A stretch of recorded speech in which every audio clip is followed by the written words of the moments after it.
रूस यूक्रेन युद्ध के 42 दिन हो चुके हैं। जंग अभी भी जारी है। दोनों देशों के बीच बातचीत और सुलह की कोई आस नजर नहीं आ रही। रूस का हमला जारी है। तबाही की तस्वीरें अब पूरी दुनिया को हैरान करने लगी हैं। लाखों लोग पलायन कर चुके हैं। हर तरफ दर्द, चीख और चित्कार के साथ मातम की तस्वीर पड़ी है। इधर खबर मिली है कि रूसी सेना कई इलाकों से पीछे हट रही है, लेकिन सेना के पीछे हटने के साथ ही जो तबाही की तस्वीरें सामने आती जा रही हैं, उसका क्या। नमस्कार, मैं हूं आपके साथ प्रियंका राय और आप देख रहे हैं महायुद्ध। दोनों देशों के युद्ध के बीच यूक्रेन के हालात पर संयुक्त राष्ट्र संघ भी चिंता व्यक्त कर चुका है। यूक्रेन के शहरों का निशान खंडहर के रूप में बचा हुआ है। जहां तक नजर जाती है वहां तक उजड़े हुए शहर दिखाई दे रहे हैं। इधर रूस के ठहरने के कोई आसार नजर नहीं आ रहे। वहीं यूक्रेन झुकने को तैयार नहीं है। ऐसे में तबाही और महाबर्बादी की तस्वीरें आगे भी इस महायुद्ध में दिखाई देंगी।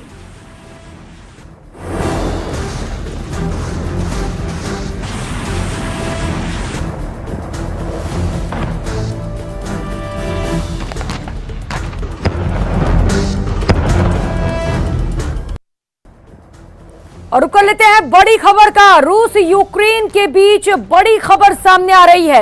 बूचा नरसंहार को लेकर रूस ने यूक्रेन पर लगाम लगा दिया है। तो बड़ी खबर बता दें, बूचा नरसंहार को लेकर रूस ने यूक्रेन पर आरोप लगाया है। रूसी विदेश मंत्रालय के अधिकारी का बड़ा दावा सामने आया है। बूचा में शवों की तस्वीरों का इस्तेमाल रूस के खिलाफ किया जा रहा है। मॉस्को के खिलाफ प्रतिबंध लगाने में यूक्रेन जुटा हुआ है। यूक्रेन शांति वार्ता को पटरी से उतारने में जुटा हुआ है। तो ये बड़े आरोप लगाए गए हैं। रूस को बदनाम करने के लिए फर्जी तस्वीरों का प्रयोग किया जा रहा है। तो रूस ने बड़े आरोप लगाए हैं यूक्रेन पर। रूस ने कहा है कि रूस को बदनाम करने के लिए फर्जी तस्वीरों का इस्तेमाल किया जा रहा है।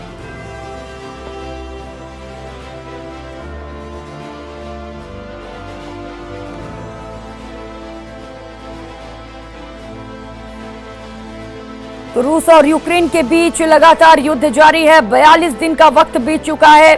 स्थिति लगातार खराब होती जा रही है। इस बीच बड़ी खबर सामने आ रही है। रूस ने यूक्रेन पर बड़े आरोप लगाए हैं। रूस का कहना है कि जो तस्वीरें यूक्रेन से निकलकर सामने आ रही हैं, वो रूस की छवि को बदनाम करने के लिए लाया जा रहा है। फर्जी तस्वीरों का यूक्रेन प्रयोग कर रहा है। ये बड़ा बयान आया है रूस की ओर से। रूस को बदनाम करने के लिए यूक्रेन की ओर से साजिश रची जा रही है।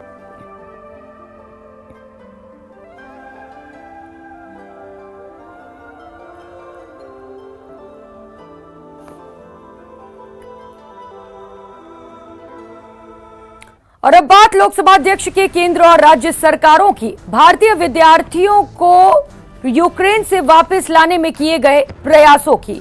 लोकसभा में यूक्रेन रूस मामले में हुई चर्चा के बाद सदन के सभी सदस्यों की ओर से स्पीकर ओम बिरला ने केंद्र और राज्य सरकारों के सामूहिक प्रयासों की सराहना की। इस प्रकार से भारत सरकार और राज्य सरकार ने मिलकर इस गंभीर चुनौती का सफलतापूर्वक सामना किया और जिस तरीके से हमने उस परिस्थिति में हमारे देश के बच्चों को निकला, ये निश्चित रूप से प्रशंसनीय है। और मुझे लगता है कि पूरा सदन को इस बात की प्रशंसा करना चाहिए और भविष्य में ऐसे मुद्दों पर सारा सदन मिलकर, एक साथ मिलकर देश हित के अंदर काम करेगा, ऐसी मेरी भावना है। वहीं यूक्रेन संकट के बीच ब्रिटेन के प्रधानमंत्री बोरिस जॉनसन भारत आने वाले हैं। वो इस महीने के आखिर में भारत के दौरे पर आएंगे। द्विपक्षीय बातचीत के अलावा बोरिस के एजेंडे में रूस को किनारे करने वाला प्लान भी होगा। बोरिस से पहले कई देशों के प्रतिनिधि भारत का दौरा कर चुके हैं। सवाल यह है कि दुनिया के बड़े नेता भारत के चक्कर क्यों लगा रहे हैं। रूस और यूक्रेन जंग में भारत की क्या अहमियत है, इस रिपोर्ट में देखिए।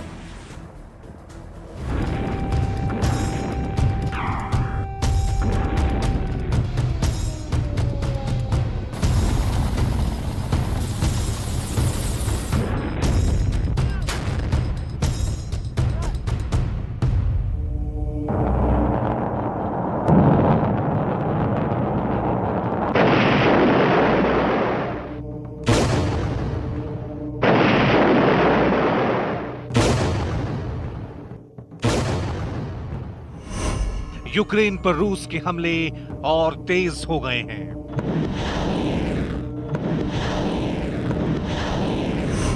रूस और यूक्रेन के बीच युद्ध विराम कब होगा?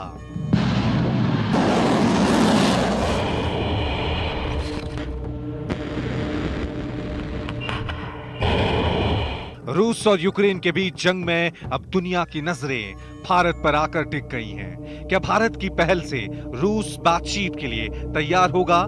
क्योंकि युद्ध क्षेत्र में शांति आएगी, ये सवाल इसलिए क्योंकि प्रधानमंत्री नरेंद्र मोदी की विदेश नीति की वजह से आज भारत ग्लोबल पॉलिटिक्स में केंद्र बनकर उभरा है। रूस और यूक्रेन दोनों ही चाहते हैं कि भारत का समर्थन उनको मिलना चाहिए। इसलिए जब से जंग शुरू हुई है, रूस और यूक्रेन ने अपने अपने स्तर पर दूसरे देशों के प्रतिनिधियों को भारत के दौरे पे जाने के लिए राजी किया है। 24 फरवरी को जंग शुरू होने के बाद से अब तक करीब 17 देशों के प्रधानमंत्री, विदेश मंत्री और विदेश सचिव स्तर के अधिकारी भारत आ चुके हैं।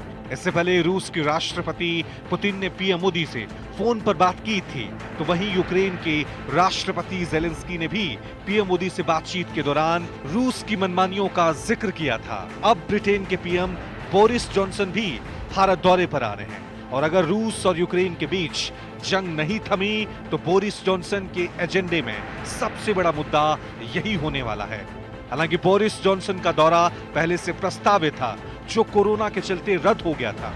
बोरिस जॉनसन अब ऐसे वक्त में भारत दौरे पर आ रहे हैं जब रूस और यूक्रेन के बीच युद्ध चल रहा है। रूस और यूक्रेन के युद्ध में हिंदुस्तान कैसे महाबली बनकर उभरा है, आपको हम बताएंगे। लेकिन उससे पहले आपको बता दें कि 18 मार्च को जापान के पीएम फूमियो किसिडा ने भारत का दौरा किया और पीएम मोदी के साथ अहम बैठक की। 21 मार्च को ऑस्ट्रेलिया के पीएम स्कॉट मॉरिसन ने पीएम मोदी के साथ वर्चुअल बैठक की।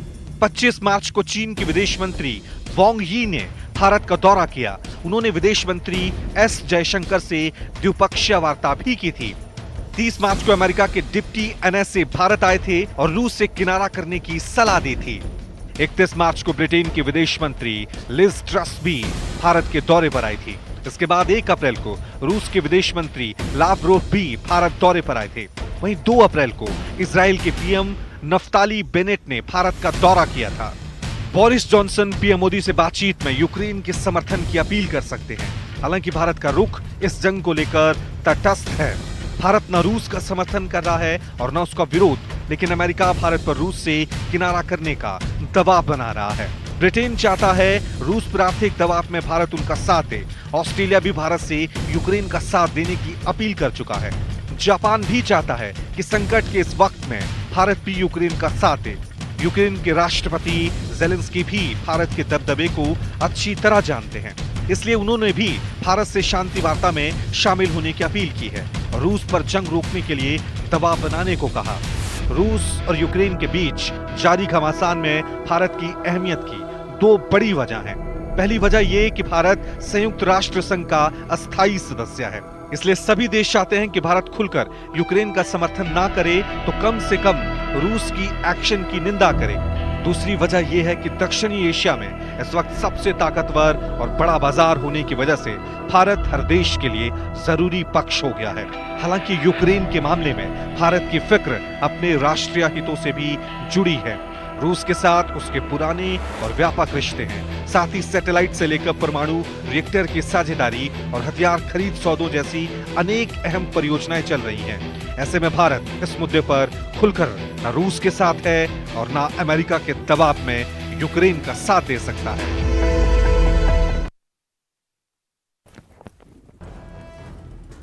और अब बात उस रूस की जिसके सामने जर्मनी ने सरेंडर कर दिया है।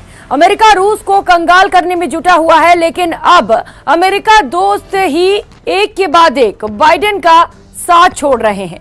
जर्मनी ने तो साफ सरेंडर कर दिया है। जर्मनी ने अमेरिका को 2 टूक कह दिया है, रूस के बिना उसका काम नहीं चल सकता।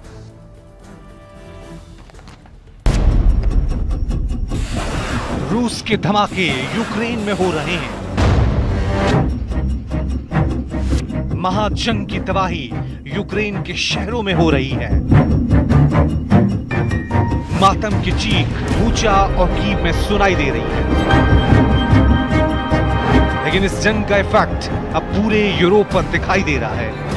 वो यूरोप जो कल तक रूस के खिलाफ एकजुट होने का दावा कर रहा था, जो जंग में यूक्रेन के साथ खड़े होने का भरोसा दिला रहा था, लेकिन जंग के 42वें दिन अब यूरोप के देशों में ही रूस की खिलाफत को लेकर फूट पड़ने लगी है। रूस के आगे जर्मनी का सरेंडर। जर्मनी के लिए रूस जरूरी या मजबूरी?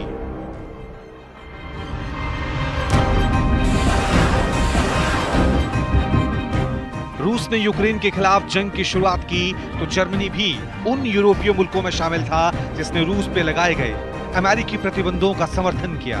लेकिन अब जर्मनी को यह लगने लगा है कि रूस के बिना वो एक कदम भी आगे नहीं बढ़ सकता, और इसकी वजह है तेल और गैस के लिए रूस पर उसकी निर्भरता। जर्मनी की 55% नेचुरल गैस की जरूरत रूस से होने वाली सप्लाई से ही पूरी होती है, जबकि रूस से ही उसे अपनी जरूरतों का 35% कच्चा तेल मिलता है। यही नहीं, जर्मनी करीब 45% कोयला रूस से ही आयात करता है। महायुद्ध से पहले तक जर्मनी और रूस के कारोबारी रिश्ते बेहद गहरे रहे हैं, और इसे एक झटके में खत्म कर देना ना तो जर्मनी के लिए आसान है और ना रूस के लिए। खासकर महायुद्ध के बीच जर्मनी के लिए तेल और नेचुरल गैस का दूसरा विकल्प तलाशना तो और भी मुश्किल है। इसलिए जर्मनी ने साफ कर दिया है कि वो फिलहाल रूस से गैस की सप्लाई नहीं रोकेगा। At the moment, it's not possible to cut the gas supplies. We need some time, and so we have to differentiate between oil, coal, and gas at the moment. Germany का यह फैसला America के लिए किसी बड़े झटके से कम नहीं है, क्योंकि अमेरिका रूस को आर्थिक तौर पर तोड़ने के लिए प्रतिबंध लगा रहा है, जबकि नेटो के सदस्य देश ही उन प्रतिबंधों का पालन नहीं कर रहे हैं। ऐसे जर्मनी जैसे ही हालात यूरोप के कई दूसरे देशों के भी हैं। 27 यूरोपीय देशों में से अब तक 12 ने रूस से आयात बंद कर दिया है, जबकि 15 देश ऐसे हैं जो अब भी रूस से खरीदारी कर रहे हैं। सच यह है कि जंग के बीच यूरोप के देशों के लिए रूस का विकल्प तलाशना आसान नहीं है, खासकर नेचुरल गैस के मामले में, क्योंकि अकेले रूस ही पूरे यूरोप को 40% नेचुरल गैस सप्लाई करता रहा है। यूरोपीय देश बुल्गारिया तो रूस से 77% नेचुरल गैस आयात करता है। इटली अपनी जरूरत की 40% गैस रूस से ही हासिल करता है, जबकि पोलैंड 40% और फ्रांस 24% नेचुरल गैस रूस से इंपोर्ट करता है। यूरोप के कई मुल्क तो ऐसे हैं जिनका रूस के बिना एक दिन भी काम नहीं चल सकता। इनमें फिनलैंड, लातविया, मोल्डोवा और नॉर्थ मैसेडोनिया जैसे भी देश हैं जिनकी नेचुरल गैस को लेकर रूस पर निर्भरता 93 से 100% तक है।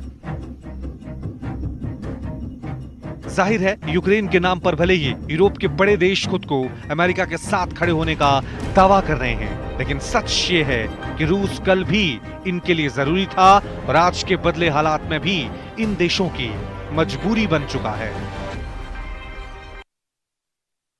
महाजंग के बीच ड्रैगन अपने दोनों हाथों में लड्डू चाहता है, यानी चीन चाहता है कि जंग में रूस की भी हार ना हो और यूक्रेन भी डट कर खड़ा रहे। इसीलिए वो जंग के बीच अब डबल गेम खेल रहा है। चीन की इस पूरी साजिश से कैसे पर्दा उठा, वो आपको इस रिपोर्ट के जरिए दिखाते हैं।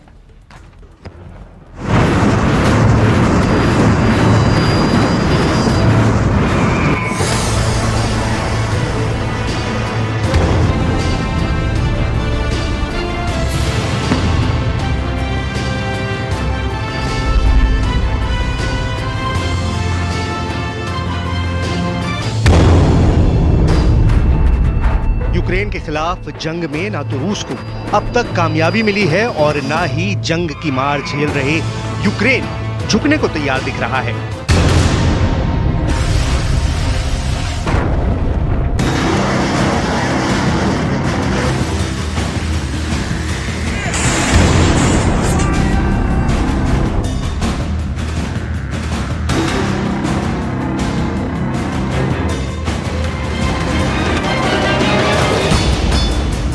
42 दिनों के युद्ध में यूक्रेन की इस हालत को देखकर पूरी दुनिया को तरस आ रहा है। दुनिया के तमाम मुल्क भी चाहते हैं कि युद्ध अब थम जाए, लेकिन इस भीषण त्रासदी के बीच कुछ ऐसे भी खिलाड़ी हैं जो इस जंग में अब अपना नफा नुकसान देखने लगे हैं। ऐसा ही एक खिलाड़ी है चीन, जो कल तक जंग में रूस को अपना मौन समर्थन दे रहा था और अब वो यूक्रेन के साथ हमदर्दी का दिखावा कर रहा है। चीन कई मौकों पर अपना डबल गेम दिखा चुका है, लेकिन इस बार तो उसने हद ही कर दी। जंग की आलोचना से जो चीन अब तक बचता रहा, रूस का समर्थन करता रहा, वो अब यूक्रेन के आंसू पोंछने का ढोंग कर रहा है और इस ढोंग की तस्वीरें उसने दुनिया के सामने रखी हैं। यूक्रेन में दवाइयां और दूसरी चीजें भेजकर चीन खुद को अच्छा दिखाने की कोशिश कर रहा है। Red cross society of China की ओर से यूक्रेन में दवाइयों की जो खेप भेजी गई, उसे वो अपनी महानता के तौर पर दिखा रहा है।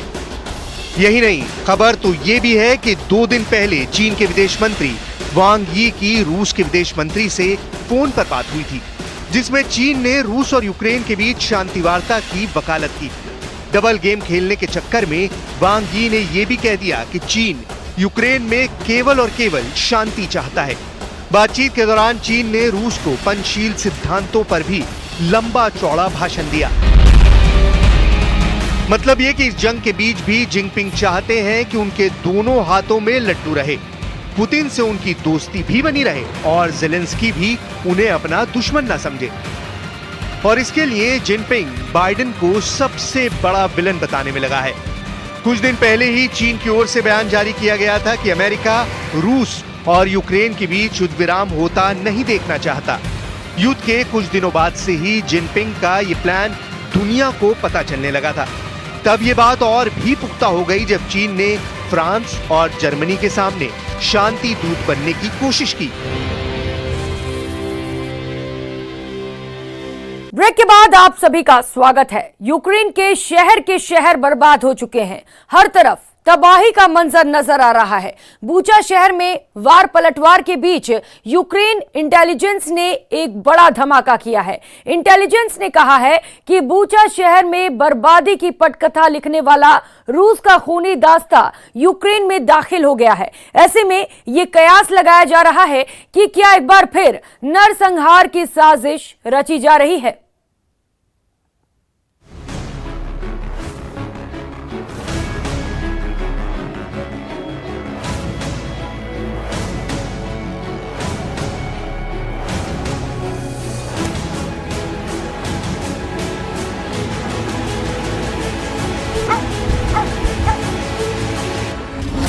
जिसने बूचा में रची क्रूरता की दास्तान।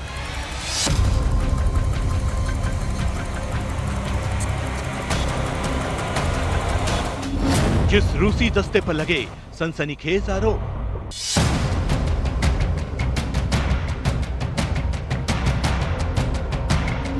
यूक्रेन में बूचा पार्ट 2 की खौफनाक साजिश।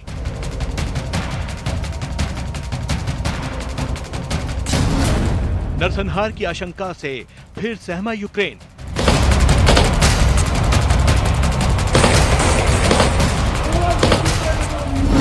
यूक्रेन में फिर दाखिल हुई खूनी ब्रिगेड।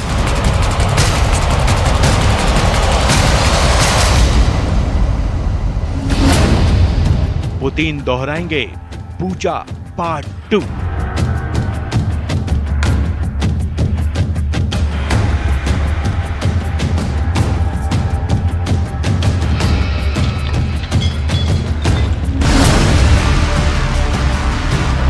क्रूरता और बर्बरता का दंश झेलने वाले शहर बूचा में जो कुछ भी हुआ, वो एक बार फिर यूक्रेन के अलग अलग शहरों में हो सकता है। यूक्रेन की डिफेंस इंटेलिजेंस के हवाले से आई खबर को हम पूरा समझाएं, उससे पहले बूचा से ही आई कुछ सुकून देने वाली तस्वीरों को भी देख लीजिए। जंग की भीषण घड़ी के बीच न्यूज़ 18 के हाथ बूचा की वो तस्वीरें लगी हैं जिसमें शहर के मेयर एनाटोली फेडोरुक लोगों के बीच पहुंचे हुए हैं। यहाँ लोगों के जख्मों पर मरहम लगाने की कोशिश हो रही है। लोगों के बीच राहत सामग्री बांटी जा रही है। खुद मेयर घर घर पहुंचकर लोगों तक खाने पीने का सामान पहुंचा रहे हैं। ये उसी बूचा की तस्वीरें हैं जहां के यूक्रेन ग्रस्त इलाके से नरसंहार की कहानी भी बाहर आई है। और अब यूक्रेन की डिफेंस इंटेलिजेंस ने एक बार फिर इस बात की आशंका जताई है कि बूचा में हुई बर्बरता को रूसी सेना दोबारा दोहरा सकती है। लेकिन इस बार निशाने पर बूचा नहीं बल्कि यूक्रेन के दूसरे शहर हो सकते हैं। बूचा पार्ट 2 की सबसे ज्यादा संभावना खार्किव को लेकर जताई जा रही है। यूक्रेन की डिफेंस इंटेलिजेंस का दावा है कि बूचा में हुई बर्बरता को दोहराया जा सकता है। यूक्रेन के अलग अलग शहर निशाना हो सकते हैं। बूचा पार्ट 2 की सबसे ज्यादा संभावना खार्किव में है। बताया जा रहा है कि 2 दिन के आराम के बाद रूस की 64वीं मोटरिस्ट ब्रिगेड एक्शन में आने को तैयार बैठी है। यूक्रेन की डिफेंस इंटेलिजेंस का दावा है कि इस बार भी इस ब्रिगेड को स्पेशल टास्क दिया गया है, जिसके मुताबिक इस ब्रिगेड का पहला मकसद उन चश्मदीदों को खत्म करना होगा जिन्होंने रूसी सैनिकों की बर्बरता को करीब से देखा है। मोटरिस्ट ब्रिगेड का दूसरा मकसद तमाम सबूतों को नष्ट करना है। असल में यूक्रेनियन और अंतर्राष्ट्रीय बिरादरी के जांचकर्ता युद्ध अपराध से जुड़े सबूतों को लगातार जुटाने में लगे हुए हैं। यही वजह है कि बूचा जैसी बर्बरता और आम नागरिकों की हत्या का आरोप झेलने वाली रूसी सेना की खूनी ब्रिगेड के यूक्रेन में फिर से सक्रिय होने का दावा किया जा रहा है।